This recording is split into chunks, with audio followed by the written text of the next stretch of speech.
The yen carry trade, Rekt crypto, or so we're being told. Actually, this started with silver, but don't worry, I'm going to explain it all to you. And believe it or not, I'm not going to over-explain it because, again, on Twitter, the tariff experts, the money supply experts, the liquidity experts, today they're changing their clothes and now they're yen carry trade experts. I think this is max fear. You know how everyone's looking at, oh, look, the fear greed, it's the number. Oh, the number says everyone's afraid, but everyone wasn't afraid. Now, of course, with Bitcoin at 84K, everyone is afraid. Particularly since they hit you with the US holiday double punch, right? They got the shorts ramming it up to 92K. And then on Sunday night, I'm literally standing here going, gee, I guess they're not doing a holiday blow up this year. I look at my phone and Bitcoin is at 87. Boom. You think it's over? You're on the road. Actually, check that. They got you on the road twice. So they got everybody on the road at the airport on Wednesday. That was the shorts. And then on your way home on Sunday night, boom, they got you again. This time, blaming it on the yen carry trade. We'll discuss that. We'll discuss why Michael Saylor is trying to actually get MicroStrategy stock down, if you can believe that. BlackRock now controls all of Bitcoin. We'll discuss it. Now, let's begin with the yen carry trade, which again will be all over Twitter and all over everywhere. So you might as well hear it first. By the way, I'm your host, Bill Noble. Hit the subscribe button, leave a comment, tell me what you think about the show, and of course, smash the like button. The yen carry trade, let's go. This started with silver. I don't know if anybody remembered silver like spiking up and going crazy like right around Thanksgiving. And of course, everyone ignored that. Why was silver going up? Because there's stress in the US dollar lending system as well as in Japan. When people get afraid, they buy precious metals, period. And when silver is the leader, the precious metals rally kind of gets all the more powerful. Let's put it that way. So there's fear both in the Japanese bond market, which I think is a bigger problem than the yen carry trade, and there's stress in U.S. banks. I don't want to hear about Black Friday sales. People bought less stuff at higher prices, so it made sales look bigger. Baloney. Now, what does Black Friday sales have to do with silver and what's going on in Japan? Simply speaking, there are so many things that are about to blow up that the Treasury and the Fed can never allow to blow up, because if they did, and it actually really did, shatter, they would not be able to print their way out of it. There wouldn't be enough printers to print the money if they let it blow up. So follow me. There's problems. Silver signals problems. The Japanese government bond market signals problems. I will explain those problems to you, but you don't need the explanation. You know why? Because the Fed and Bessent and Trump cannot allow it to happen. If the yen carry trade, which means you borrow money at low interest rates, you borrow yen, and then convert it and use it to speculate somewhere else. So as long as interest rates on yen are low, everyone's happy, everyone speculates, everyone has fun, right? And this is a gigantic planet-wide trade. Planet-wide.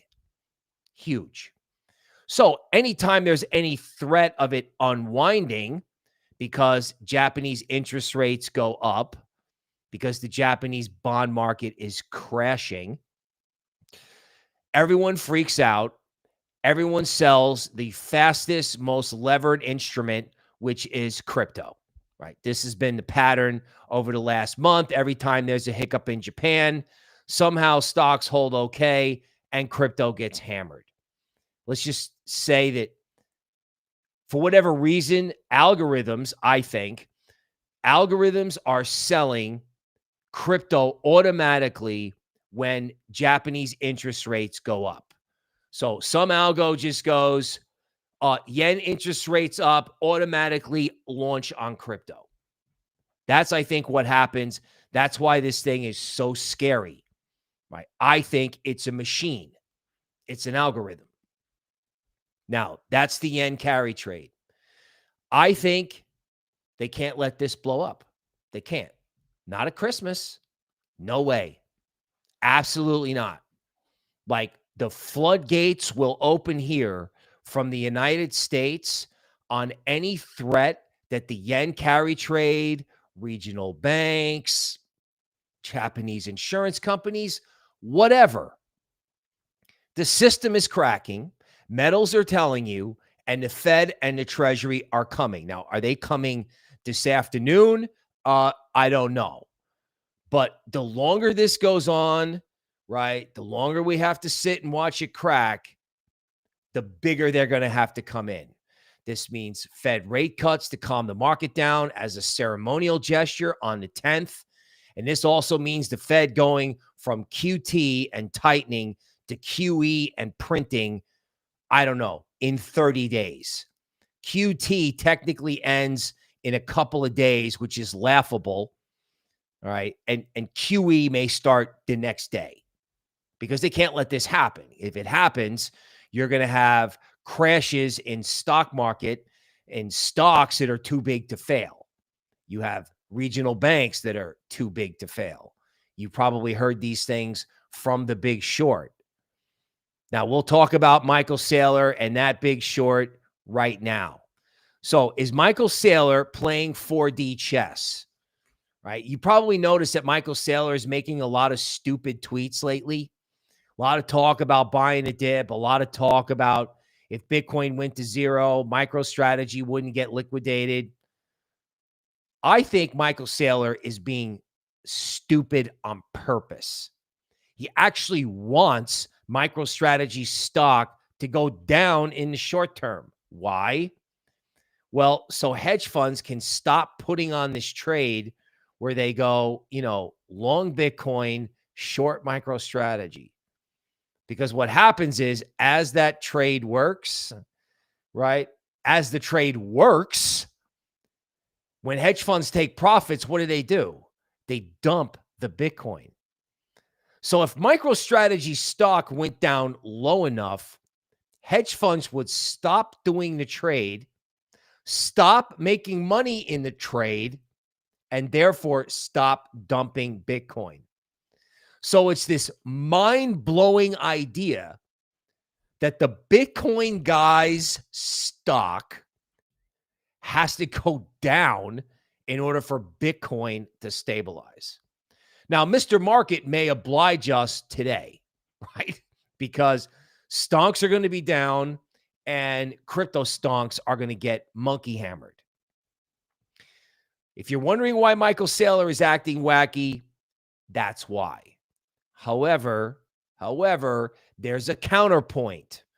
Michael Saylor has released a Bitcoin bond, right? It's a preferred stock, and there is $5 or $6 trillion out there in the system.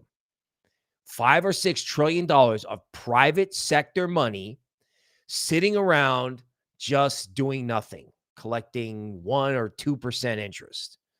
And as the Fed cuts and as liquidity floods the market, that $5 to $6 trillion is going to go looking for a home. Now, could it be Michael Saylor securities? Sure, because they have a 10% yield. It's like a dream in some ways, right? As long as it doesn't, the market doesn't shatter. Michael Saylor has invented a Bitcoin bond at a moment where huge amounts of money from the private sector may go looking for yield. outside the world of government securities. Something to consider. Also, something to consider is BlackRock's number one moneymaker is the Bitcoin ETF. How ironic that Michael Saylor explained Bitcoin to Larry Fink from BlackRock, and now BlackRock kind of has a ton of Bitcoin and is not taking any heat because they have the Bitcoin on behalf of other people. Whereas Michael Saylor's got to get on the tape and defend himself as everyone gets hysterical as you have, I don't know, 80-something K Bitcoin when everyone thought that was over. Normally, you get max fear after people think it's over. Like in all the shark movies, right? The first time Jaws comes around, you're like, okay, wow, that's really scary. But it's when you think Jaws is gone or it's over and Jaws comes back again and again, that's when real fear appears. And you can't have a bottom without real fear. So if Michael Saylor wants his stock down, it'll go down.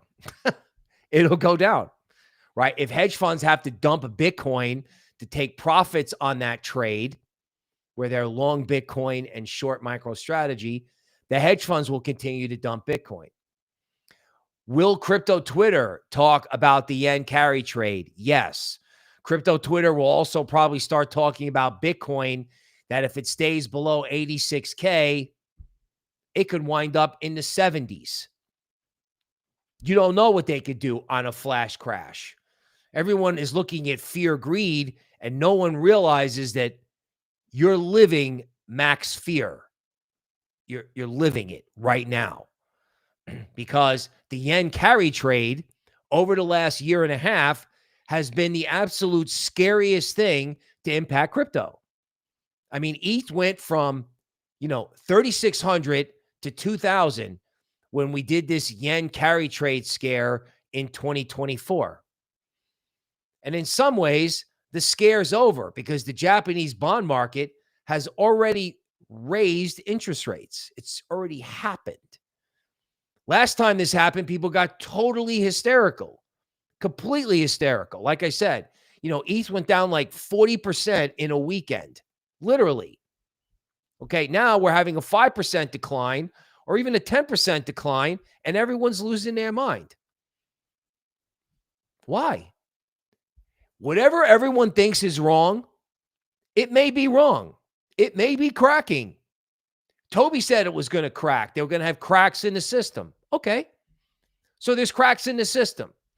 So you think the 6'5" Treasury Secretary and the President of the United States, who is in almost an untenable political position in terms of his polling numbers, and Jerome Powell are going to sit around and watch this all blow up? So let's just go to the Fed. So let me get this straight. Powell had rates at 0 when inflation was 8%. Now he had rates at 5% when inflation moderated.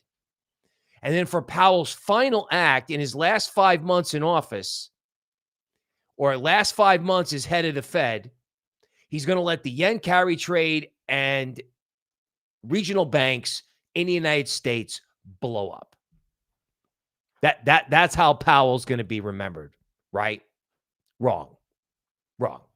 These guys are coming in, with so much money. They're coming in with high-powered money. Now, of course, if you're on social media, if you're on Instagram, or if you're on Twitter, all you heard last week was, oh, liquidity, oh, liquidity, oh, liquidity. Everyone was just like, it was kind of like 6'7". Everyone was just kind of saying it. 6'7". Oh, liquidity. Here it comes. Liquidity. Wait a minute. Okay. Yeah. That it's a good word. It sounds great. Makes you sound sharp at the legacy cocktail party. But I don't think anyone understands why liquidity comes in. And when it does, they're not coming in. It's not a half measure. They're coming in huge when this happens. particularly since, like I said, the Japanese government bond market has crashed. And when they get done gushing over Black Friday sales, they'll go to this viral Substack. There's a viral Substack by a guy named Michael Green, Part 1, My Life is a Lie, about the poverty line for a family is now $140,000 in income. And apparently the poverty line for either a couple or individuals is $100K. The U.S. government will tell you it's $30K. According to this viral Substack, it's $100K. So if you make less than $100K, you are poor. And you may feel this or know this. Like if two people have a $50,000 a year job, you're poor. And this guy did the math and showed everybody, which is why it's viral. Now, how do you protect yourself from that? How do you protect yourself from that? Well, I think you have to have Bitcoin, and you have to have Bitcoin as collateral. In other words, you're going to have something that rises in value as everything else kind of shatters. In other words, if they have to print, which they do, and they have to flood the markets with money, the only thing that they can't change is a supply of Bitcoin or Zcash, as an example. So not only are we at max fear, but we're at the max reason to own it. And interestingly, if you wanted to do the yen carry trade, you could just deposit Bitcoin at a bank and borrow yen against it and then go speculate. And if the Japanese interest rates are 0.5% or 1%, someone's going to tell me that that matters. Sure, it matters because the whole world and all the speculation revolves around it. And that's exactly why they can't let it blow up. If anything, something like Bitcoin could bring an idea like borrowing cheap fiat against Bitcoin home to where you and normies can do it. What was for institutions could be for individuals. And that's exactly what Bitcoin is supposed to be, along with the rest of crypto. Now, back to TA. One of the last things I said last week, which would have been, I think, Friday, is that, strangely, our model said that in the next 48 hours, they were going to blow out 90% of the traders in Zcash. And I'm like, wow, what a statement. The model proactively spit that out. Zcash now down 22% on the day. I had good support at 380. You're going to do you're doing a 50% retracement in what is going to be the biggest trade of 2026, which is going to be privacy, right? Because if you don't think we're going to need privacy with how far everything is going to move to the left, you should probably really think again. Like Arthur Hayes is absolutely right.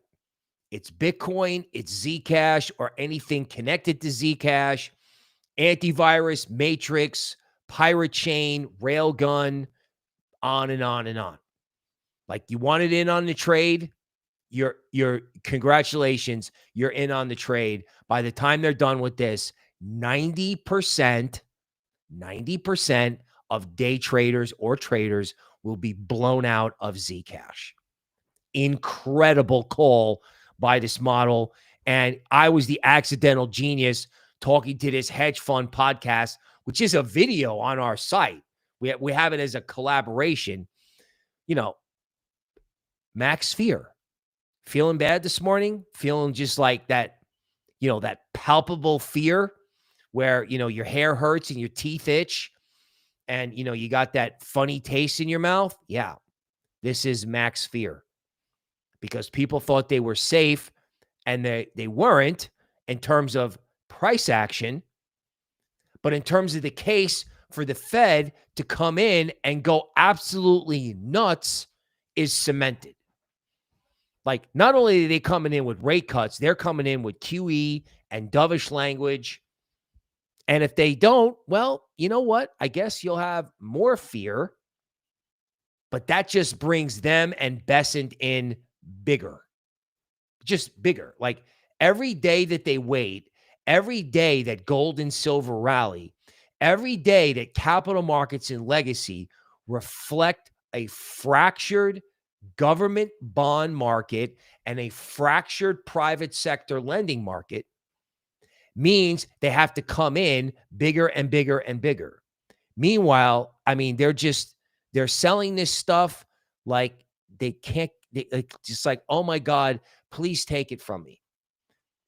I mean, it's almost like they're running out of gas. I mean, like Solana at 125, it's only down 4%, probably because they're like, does this make any sense? Does XRP at $1.90 make any sense? Right? Even what they've done to these privacy coins. I mean, if Zcash goes from 20 to 700 and then comes back to like 300 something, that would be a constructive development. It would be. Now, obviously, this thing can get totally out of hand, and we know that, right? From the last time we did the yen carry trade thing. So from a technical analysis point of view, we want to see the market holding above 86K. That would be preferable, right? Even if they do some kind of nasty wick, it's okay. It's okay, right? Because I discussed this with what I learned about the 87 crash, right? Crypto had its Binance crash, and then it went lower after that. And now we're doing we're retesting the overshoot of the overshoot of the overshoot. That's why you feel afraid. Like it went past where it should have 3 times, and now we're retesting that low or that area, which is what happened in 87. And you know what? Just like back then, it was at Christmas. The crash was in October. The retest was in like right at Christmas. So they're either doing that now with all the tax loss selling, or I don't know if they're going to try it again at the end of the month. But it is the holiday season. Back then, it was the Christmas crash, and people lost their minds. They thought it was going to zero. And as it turned out, that was a generational low. It never looked back. It literally was max fear.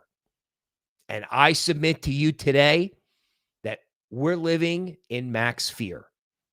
Like, Michael Saylor is so afraid that he wants his stock to go down so hedge funds will stop dumping Bitcoin, right? The yen carry trade, the Japanese government bond market has been collapsing for 2 months.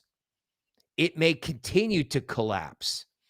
Has anyone thought that whatever inflation problem exists in Japan will be extinguished by the bond market, and what the central bank does doesn't necessarily matter?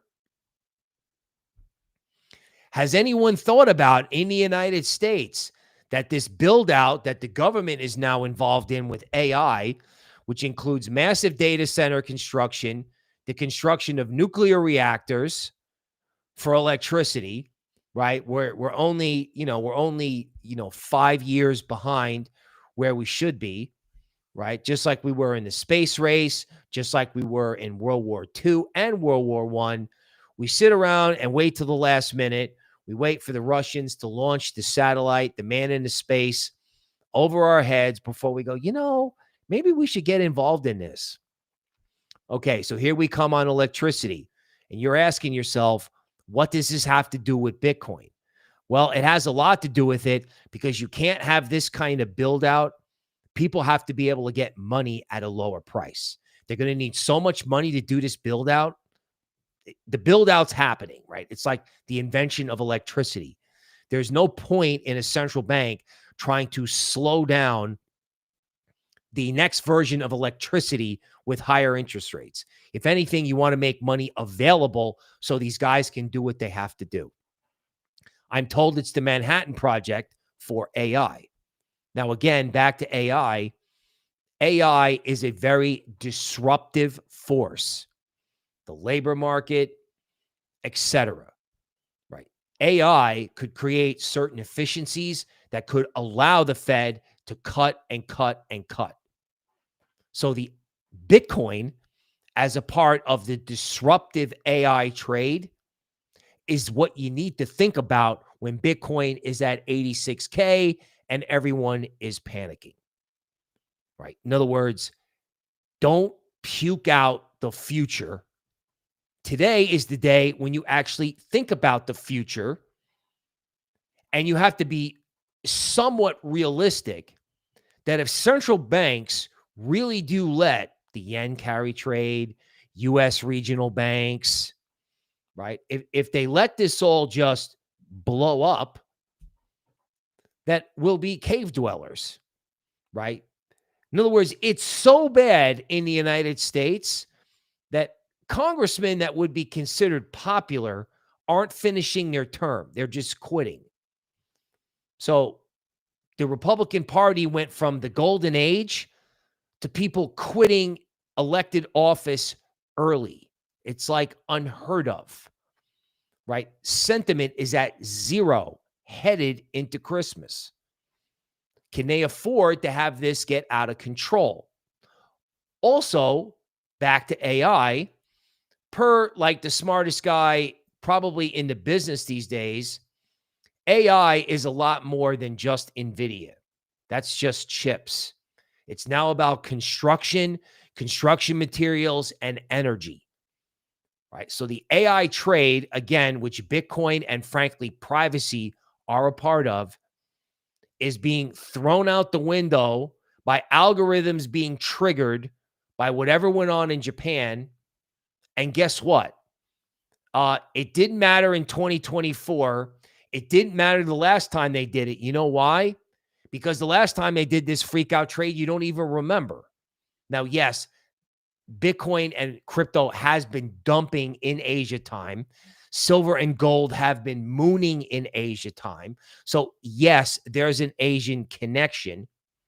But unless they let the yen trade go and it becomes the everything crash at Christmas, we need to be thinking more about liquidity, less about liquidating Michael Saylor, because ironically, he wants, like I said, he wants his stock to go down. He wants his stock to go down 25%, with Bitcoin down, say, 5 to 10%. So if you're in a max fear situation, you'll know, because you'll feel like hitting the red button, selling, and never coming back. If that's what you feel like, you have arrived at max fear. Okay. Also, something to remember about the equity market crowd.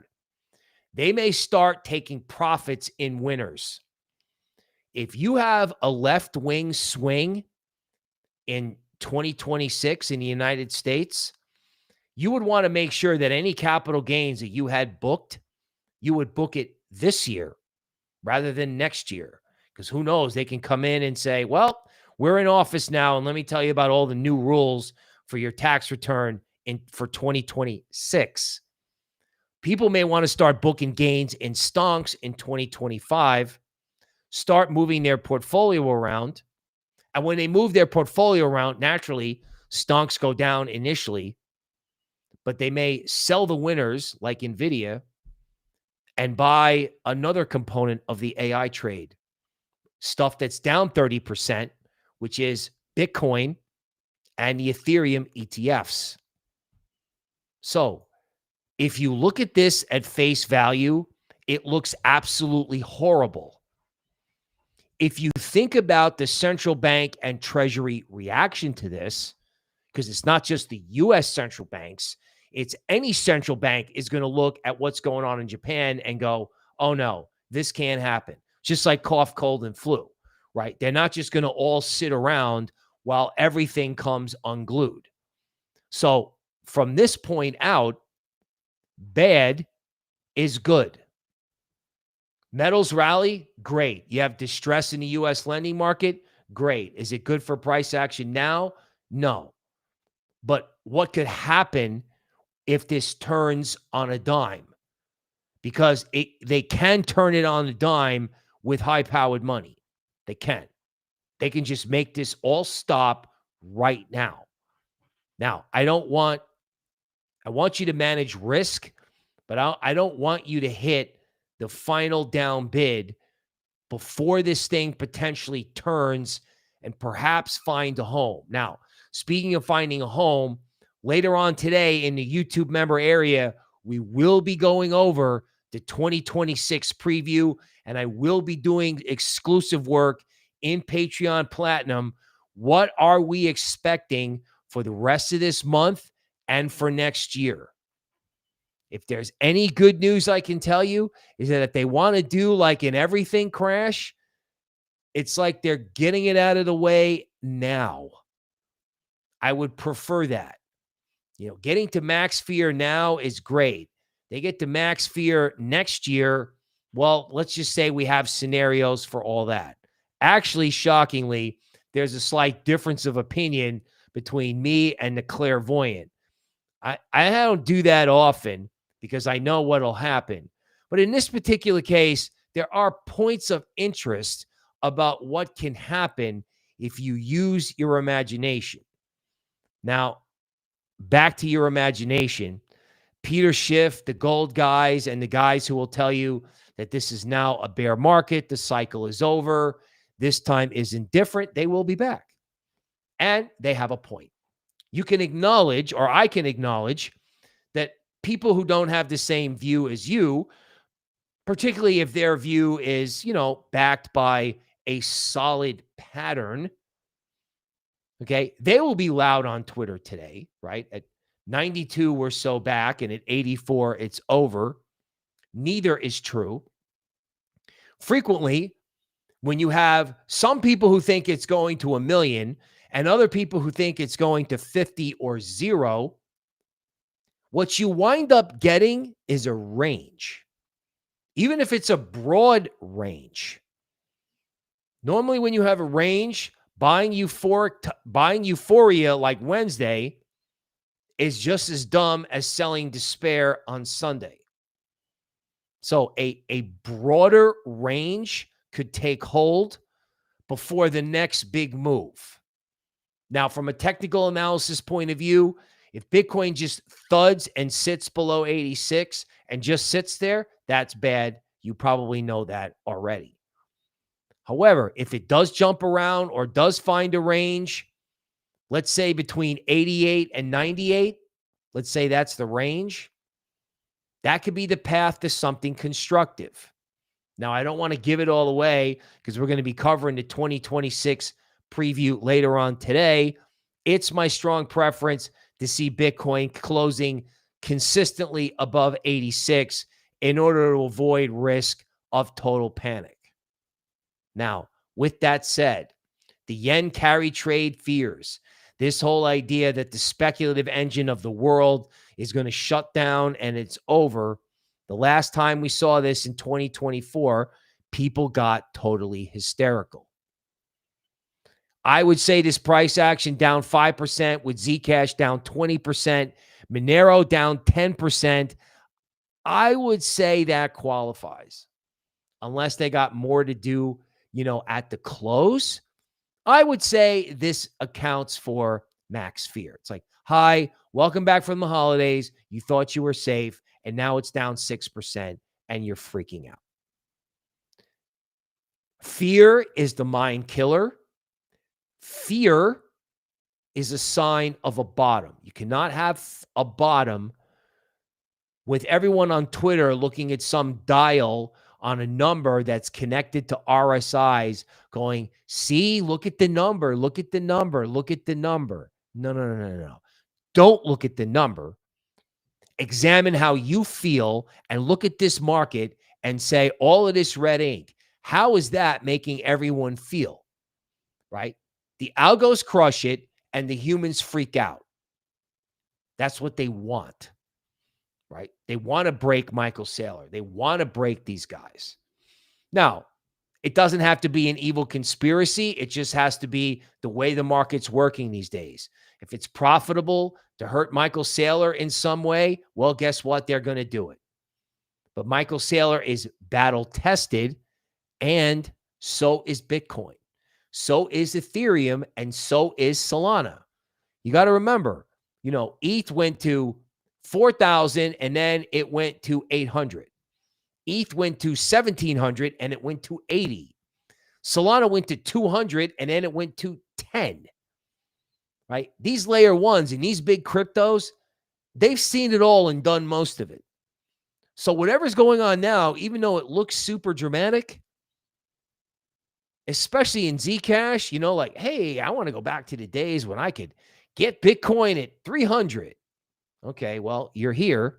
It swings in 20% increments, right? You get a lifetime rally and then a lifetime decline and huge retracements. Here you are. Welcome to it.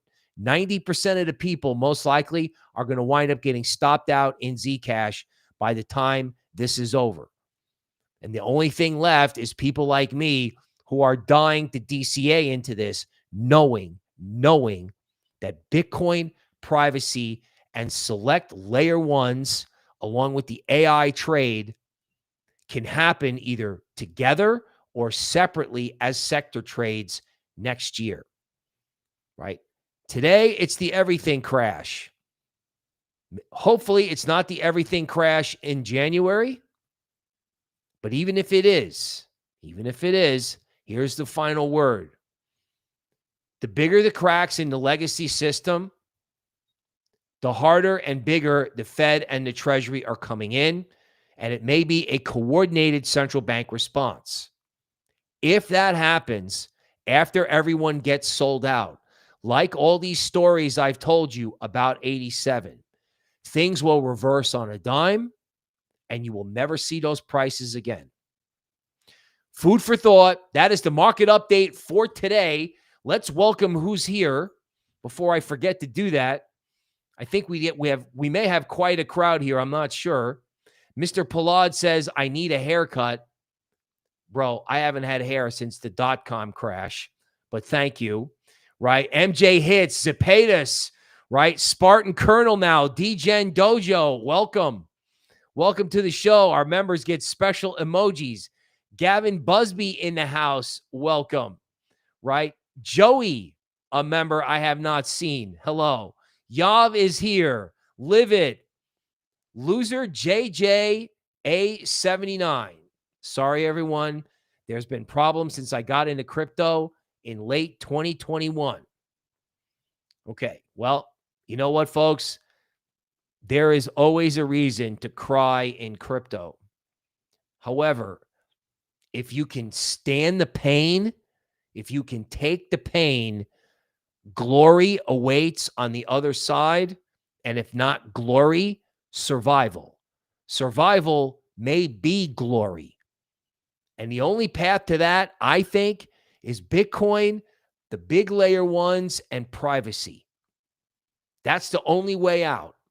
Like, a lot of people are unhappy and miserable. What is your solution? Well, the solution is being, sold short and dumped by machines to force you out. Philip, how you doing? Right? Abel Matthew says, if you have a problem, go to CNBC and complain there. Hal Lopez is here from Portugal. What's up, sir? Crypto Crazy, a member. Welcome to the show. Odd Dark 3. Hello. Richard Barry in the house. Give me that discount and some fire. It's unbelievable. And Richard Barry says, if you want to go to the moon, you got to be able to handle the G's. Which is a perfect way to say it. Nobody ever got anywhere without what Knicks basketball coach Pat Riley used to call the painful progression. Michael Jordan did not step out on a basketball court and win 7 championships or 6 championships. He didn't. He lost year after year after year. First it was Larry Bird. Then it was the Detroit Pistons. He just couldn't do it. And they said, you can't do it. He's a one-man team, etc. He had to lose, lose, lose, lose. And then once he started winning, he couldn't stop winning. He got tired of winning and played baseball. One day, people who are in crypto will be tired of winning. However, in the meantime, you are living through the painful progression. And as Wrong Again says, I'm not holding dollars. That is the market update for today. We will see you tomorrow.